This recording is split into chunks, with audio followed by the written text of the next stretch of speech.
Hello guys, I hope you all are doing well. In this video, I'm going to discuss how you can actually select a stock or what are the things that you should take care when you're selecting stocks for wheel strategy. If you are interested to know more about that, then please stick around and we are going to discuss all about it. Hi guys, welcome to my YouTube channel. If you are new here, then please consider subscribing. I make a lot of videos around options trading and anything to do with options. So if that is your interested area, then please do subscribe. Okay, let's get to the topic of today.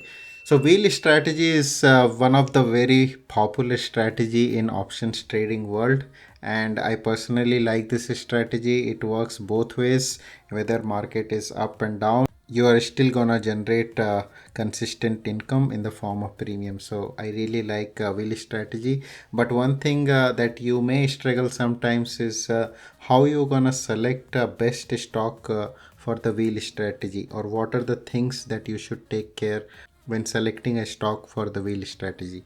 So let's discuss the four key things that you should be looking at when selecting the wheel strategy. The number one is the implied volatility, that is IV, right? So whenever you select a stock for wheel, this is number one thing that you should be looking at. You should not go for a stock which is highly volatile in nature, because that way it becomes really hard to manage that position. If the stock is keep jumping around up and down like 10% in a day, or any meme kind of stocks, those may be attractive because of their premiums. The premium sometimes is really high for them, like AMC or GameStop, right? Or any other meme stock, right? So if you see the premium for those stocks, that would be really high, and that may be tempting to do a wheel on that, but never do a wheel strategy on a stock that is highly volatile, because it becomes really unmanageable. Let's take an example of Intel, right? So if I go for a strike price, let's say for a week or 2 week out from now, right? And I select a strike price 36, which is having IV, if you see 32, right? So this is a good IV range. You can go more high, little higher than that, this as well. So Intel is kind of a very stable stock, and that's why the implied volatility sticks around this range. You can go like 40 to 50. 40 to 50 is a decent IV that you should be aiming for when doing a wheel. This is just one example. Whenever you select a strike price, always look for the implied volatility, and do not go for a strike price or a stock which has a very high, more than 100 in the implied volatility, right? It has to be less than 100. Do not go over 100. The second factor is the volume, right? That is also a very important factor apart from the IV.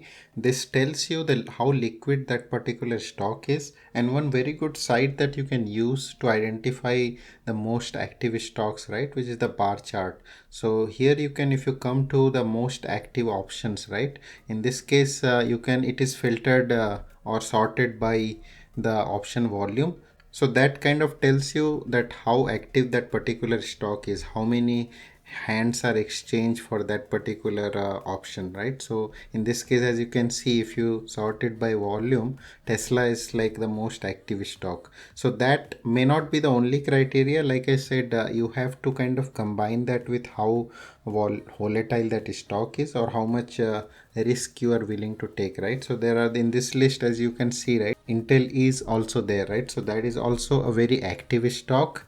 It is a liquid stock, and there are a lot of users who does option trading in this. In particular, they do wheel strategy in this. So this is one site that you can come and see if you want to see the volume, right, or the liquidity of the stock. This kind of gives you a quick glance of the top 10 or top 20 stocks which are highly liquid in terms of the options. Now coming to the third point is the fundamentals. So this is also a very important thing for the wheel, because as you know, the wheel has two steps, cash secured put and covered call, right? So at some point of time, as you start with cash secured put, it would definitely happen that at some point of time that you have to own that particular stock, right?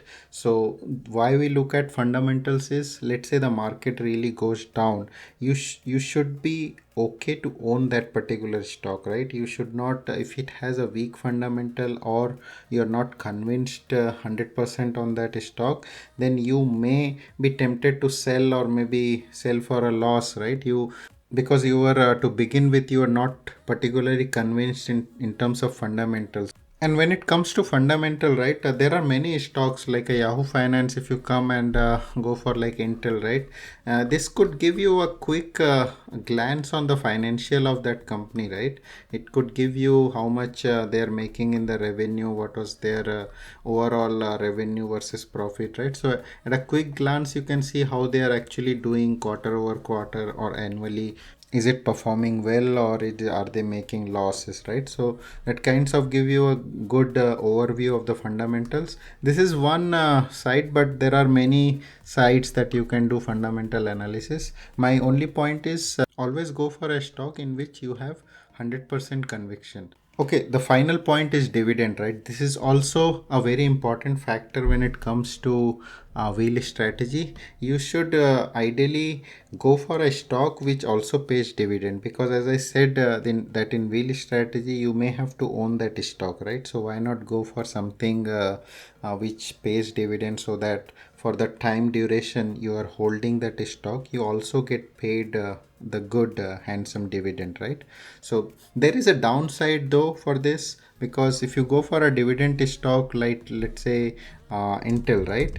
So for Intel, your, as we see, right, the IV and the overall premium may not be that good compared to a stock, let's say Tesla, right? So Tesla and Intel, if you compare their overall premium, Tesla will have a much higher premium for your collateral, right?